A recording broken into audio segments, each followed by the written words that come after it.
ಇಡೀ ಭಾರತಕ್ಕೆ ನ್ಯಾಯ ಪದ್ಧತಿಯನ್ನು ಕೊಟ್ಟರು. ಅವರು ನಮ್ಮ ಕಲಬುರಗಿ ಜಿಲ್ಲೆಯವರೇ, ನಮ್ಮ ಮರ್ತೂರಿನವರೇ ಎಂಬುದನ್ನು ನಮ್ಮಲ್ಲಿರುವ ಜನರಿಗೆ ಇದು ಅರಿವಿರಲಿಲ್ಲ. ನಮ್ಮ ಇಡೀ ಭಾರತದಲ್ಲಿ ಇವತ್ತು ಎಲ್ಲಕ್ಕಿಂತ ದೊಡ್ಡ ವಿವಾದಗಳು ಅಂದರೆ ಆಸ್ತಿ ವಿವಾದಗಳು ಅಂತ ಹೇಳ್ಬೋದು.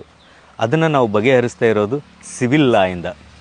ಈ ಸಿವಿಲ್ ಲಾ ಏನಿದೆ ಅಂದರೆ ಇದು ಯಾವಾಗಿಂದ ಬಂತು, ಇದರ ಬಗ್ಗೆ ಇದರ ಇತಿಹಾಸ ಏನು ಅಂತ ತಿಳ್ಕೊಳ್ಳೋಣ.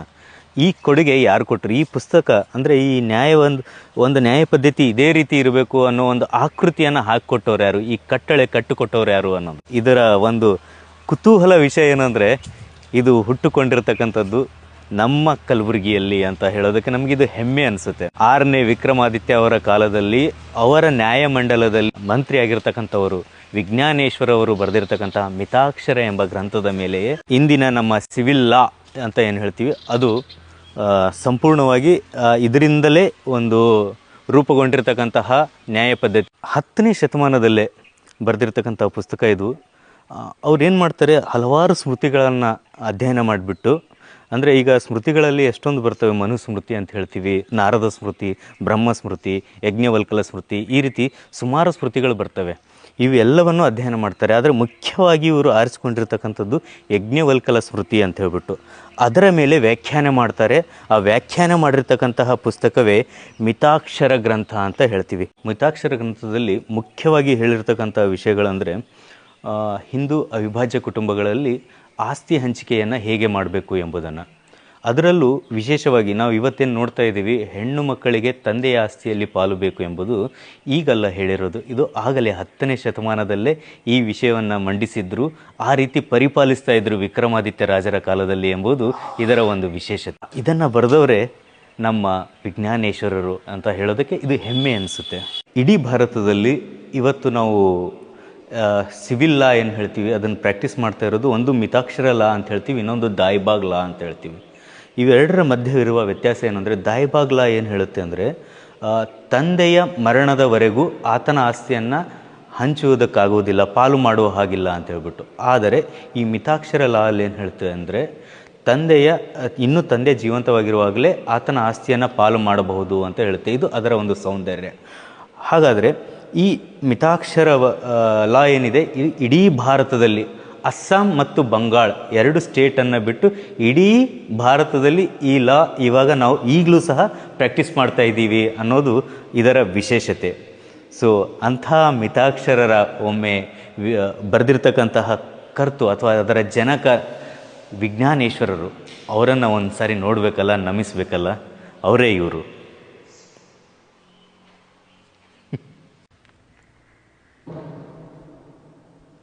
10ನೇ ಶತಮಾನದಲ್ಲೇ ಓರ್ವ ರಾಜ ಒಂದು ನ್ಯಾಯಮಂಡಲವನ್ನು ಇಟ್ಕೊಂಡಿರ್ತಾನೆ, ಅದರಲ್ಲಿ ಮಂತ್ರಿಗಳನ್ನು ನೇಮಿಸಿರ್ತಾನೆ. ಆ ರಾಜ ಅಷ್ಟೊಂದು ಗ್ರೇಟ್ ಅಂದರೆ ಅಷ್ಟೊಂದು ಮುಂದಾಲೋಚನೆಯಾಗಿ ಅಡ್ವಾನ್ಸ್ಡ್ ಆಗಿ ಹೇಗೆ ಥಿಂಕ್ ಮಾಡ್ತಿದ್ರು, ಅವರನ್ನು ಇಡೀ ನಮ್ಮ ಪ್ರಪಂಚ ಹೇಗೆ ನೋಡ್ತಿತ್ತು ಅನ್ನೋದಕ್ಕೆ ಇಲ್ಲೊಂದು ಶ್ಲೋಕ ಇದೆ ನೋಡಿ. ಇದು ಆ ಕಾಲದಲ್ಲಿ ಬರೆದಿರ್ತಕ್ಕಂಥದ್ದು. ಅಸೇತುವಿನಿಂದ ಹಿಮಾಲಯ ಪರ್ವಂತ ಸಾಮಾಂತ ರಾಜ್ಯರಿಂದ ವಂದಿತ ಕಲ್ಯಾಣ ಚಾಲುಕ್ಯ ಚಕ್ರವರ್ತಿ 6ನೇ ವಿಕ್ರಮಾದಿತ್ಯ ಅಂತ ಹೇಳ್ಬಿಟ್ಟು. ಆ ಸೇತುವಿನಿಂದ ಅಂದರೆ ರಾಮಸೇತು ಏನಿದೆ ಕನ್ಯಾಕುಮಾರಿಯಿಂದ, ಆ ಸೇತುವಿನಿಂದ ಹಿಮಾಲಯ ಪರ್ಯಂತ ಅಂದರೆ ಇಡೀ ಕೆಳಗಡೆಯಿಂದ ಕಾಶ್ಮೀರದಿಂದ ಕನ್ಯಾಕುಮಾರಿವರೆಗೂ ಹಿಮಾಲಯ ಪರ್ವತಗಳವರೆಗೂ ಇರ್ತಕ್ಕಂತಹ ಎಲ್ಲ ಸಾಮಂತ ರಾಜ್ಯರಿಂದ ವಂದಿತ ಚಕ್ರವರ್ತಿ ಅನ್ನುವ ಪದವನ್ನು ಇಲ್ಲಿ ಬಳಸಿದ್ದಾರೆ. 10ನೇ ಶತಮಾನದಲ್ಲಿ ಫಸ್ಟ್ ಚಕ್ರವರ್ತಿ ಪದವನ್ನು ಇಲ್ಲಿ ಬಳಸಿದ್ದಾರೆ. ಚಕ್ರವರ್ತಿ ಅಂದರೆ ಇಡೀ ಜಗತ್ತನ್ನು ಗೆದ್ದವರು ಅಂತ ಹೇಳ್ಬಿಟ್ಟು, 6ನೇ ವಿಕ್ರಮಾದಿತ್ಯ ಅಂತ ಹೇಳ್ಬಿಟ್ಟು, ಅಂದರೆ ಎಂಥ ಗ್ರೇಟ್ ರಾಜರಾಗಿರ್ಬೋದು ಅಂತ ಹೇಳ್ಬಿಟ್ಟು. ಅವರು ಇಂತಹ ಎಲ್ಲ ಅಡಗಿರ್ತಕ್ಕಂತಹ ಮುತ್ತು ರತ್ನಗಳನ್ನು, ಅಂದರೆ ಇಂತಹ ನಮ್ಮ ವಿಜ್ಞಾನೇಶ್ವರರಂತಹ ಮುತ್ತು ರತ್ನಗಳನ್ನು ಹುಡುಕಿ ತೆಗಿತಾರೆ. ಅವರ ಆಸ್ಥಾನದಲ್ಲಿ ಅವರಿಗೊಂದು ಪ್ರಮುಖ ಸ್ಥಾನವನ್ನು ಕೊಡ್ತಾರೆ.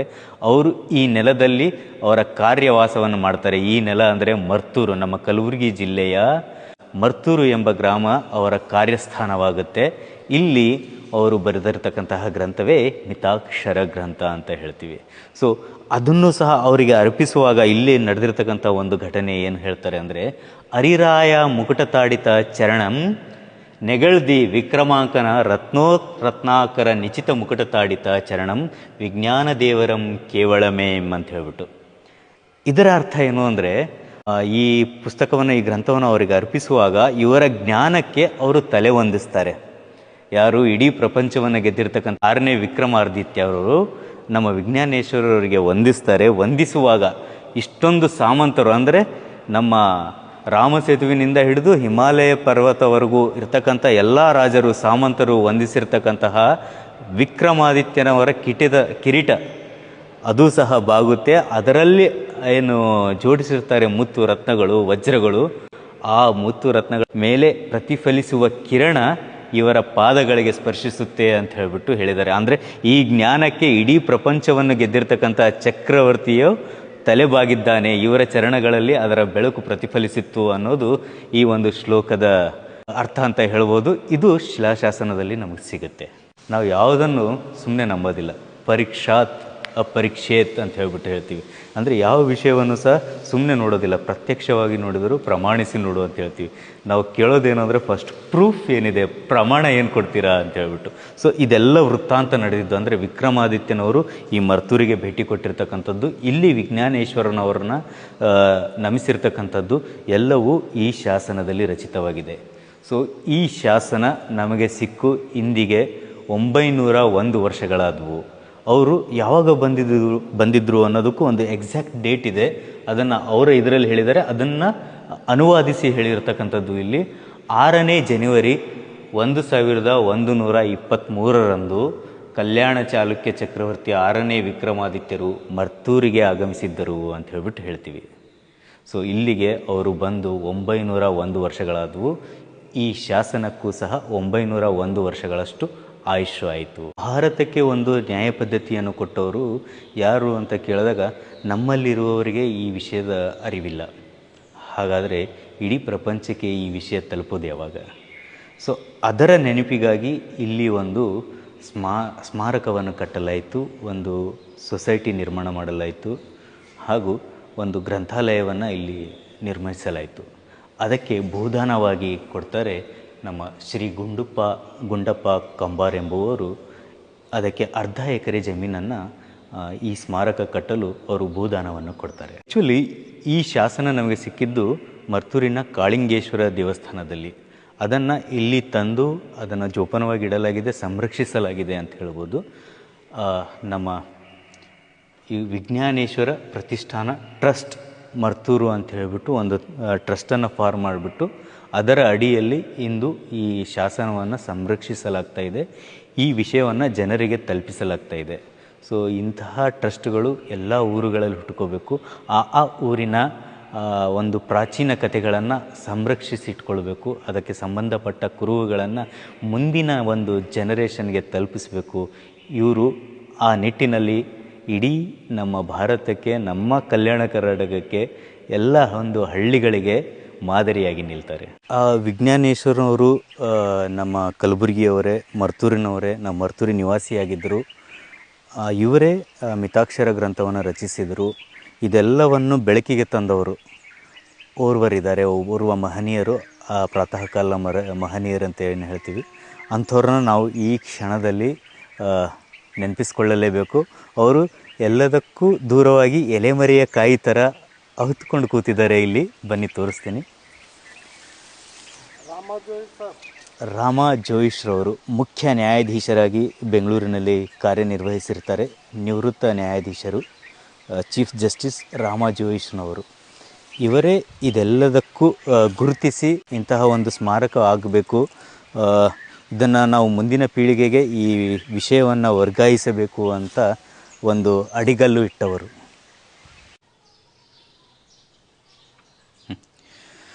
ಮರ್ತೂರಿನಲ್ಲಿ ಒಟ್ಟು 360 ಶಿವಲಿಂಗಗಳಿದ್ವು. 360 ಶಿವಲಿಂಗಗಳಿಗೆ 360 ದೇವಸ್ಥಾನಗಳಿದ್ವು, ಹಾಗೂ 360 ಬಾವಿಗಳಿದ್ವು ಅಂತ ಹೇಳ್ತೀವಿ. ಬಾವಿಗಳು ಅಂದರೆ ಈ ರೀತಿ ಇಳಿ ಬಾವಿಗಳು, ಮೆಟ್ಲು ಬಾವಿಗಳು ಅಂತ ಹೇಳ್ತೀವಲ್ಲ, ಇದ್ವು. ಅಂತಹ ಅಷ್ಟೊಂದು ದೇವಸ್ಥಾನ ಬಾವಿಗಳಲ್ಲಿ ಇವಾಗ ಸುವ್ಯವಸ್ಥಿತವಾಗಿರ್ತಕ್ಕಂಥದ್ದು, ಉಳಿದುಕೊಂಡಿರ್ತಕ್ಕಂಥದ್ದು ಒಂದೇ ಒಂದು ದೇವಸ್ಥಾನ ಅನ್ಬೋದು, ಕಾಶಿ ವಿಶ್ವನಾಥ ದೇವಾಲಯ. ನಾವು ಇಲ್ಲಿಗೆ ಯಾಕೆ ಬಂದ್ವಿ ಅಂದರೆ ಇದರ ಪಕ್ಕದಲ್ಲೇ ನಮಗೆ ಸಿಕ್ಕಿರ್ತಕ್ಕಂತಹ ಶಿಲಾಶಾಸನ ಕಾಳಿಂಗೇಶ್ವರ ದೇವಸ್ಥಾನದಲ್ಲಿ. ಈಗ ನಾವೇನು ನೋಡಿದ್ವಿ ಮರ್ತೂರು ಶಿಲಾಶಾಸನ, ವಿಜ್ಞಾನೇಶ್ವರರ ಬಗ್ಗೆ ಉಲ್ಲೇಖವಿರ್ತಕ್ಕಂತಹ ಶಾಸನ. ಅದರ ಜೊತೆಗೆ ಇನ್ನೊಂದು ಶಾಸನ ಇದೆ, ಅದನ್ನು ನಾನು ನಿಮಗೆ ಇವಾಗ ತೋರಿಸ್ತೀನಿ. ಈ ದೇವಸ್ಥಾನದ ಬಗ್ಗೆಯೇ ಒಂದು ವಿಶೇಷವಾದ ಎಪಿಸೋಡ್ ಮಾಡಿ ನಾವು ನಿಮಗೆ ಮುಂದಿನ ಎಪಿಸೋಡಲ್ಲಿ ತಲುಪಿಸ್ತೀವಿ.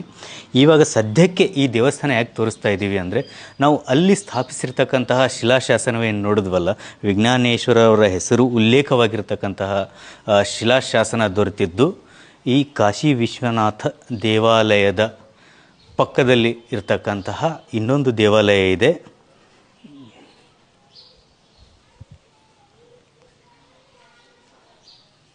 ಈ ಕಾಶಿ ವಿಶ್ವನಾಥ ದೇವಾಲಯಕ್ಕೆ ಅಂಟುಕೊಂಡಂತೆ ಇರುವಂತಹ ಕಾಳಿಂಗೇಶ್ವರ ದೇವಸ್ಥಾನ ಇದೆ. ಈ ಕಾಳಿಂಗೇಶ್ವರ ದೇವಸ್ಥಾನದಲ್ಲೇ ನಮಗೆ ಆ ಶಿಲಾಶಾಸನ ಸಿಗುತ್ತೆ.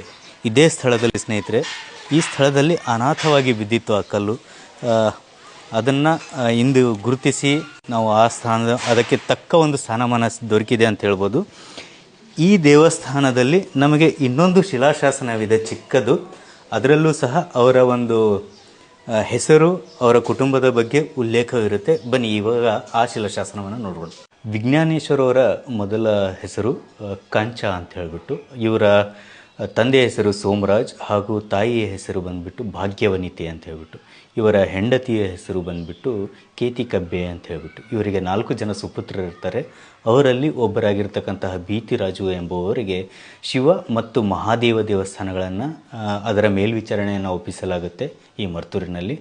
ಅದರ ಅಡಿಯಾಗಿ ಅವರಿಗೆ ಜಮೀನನ್ನು ದತ್ತಕ್ಕೆ ಕೊಟ್ಟಿರ್ತಕ್ಕಂತಹ ಒಂದು ಶಿಲಾಶಾಸನ ನಮಗೆ ಇವತ್ತು ಇಲ್ಲಿ ನೋಡಲು ಸಿಗುತ್ತೆ. ಬನ್ನಿ ನೋಡೋಣ. ಆದರೆ ನಮ್ಮ ದುರ್ದೈವ ಏನು ಅಂದರೆ, ಇದರ ಒಂದು ಪ್ರಾಮುಖ್ಯತೆ ನಮಗೆ ತಿಳಿಯದೆ, ಅದರ ಒಂದು ಇಂಪಾರ್ಟೆನ್ಸೇ ನಮ್ಗೆ ಗೊತ್ತಾಗದೆ ಈ ರೀತಿ ಅದನ್ನು ಹಾಳು ಮಾಡ್ತಾ ಇದ್ದೀವಿ. ಆ್ಯಕ್ಚುಲಿ ಈ ರೀತಿ ಬಣ್ಣಗಳನ್ನು, ಪಾಲಿಷ್ಗಳನ್ನು ಇದನ್ನು ನೋಡ್ತಾ ಇದ್ದಿರಲ್ಲ, ಈ ರೀತಿ ಮಾಡಬಾರ್ದು. ಅದನ್ನು ಸರಿಯಾಗಿ ನಾವು ಇಟ್ಕೋಬೇಕು.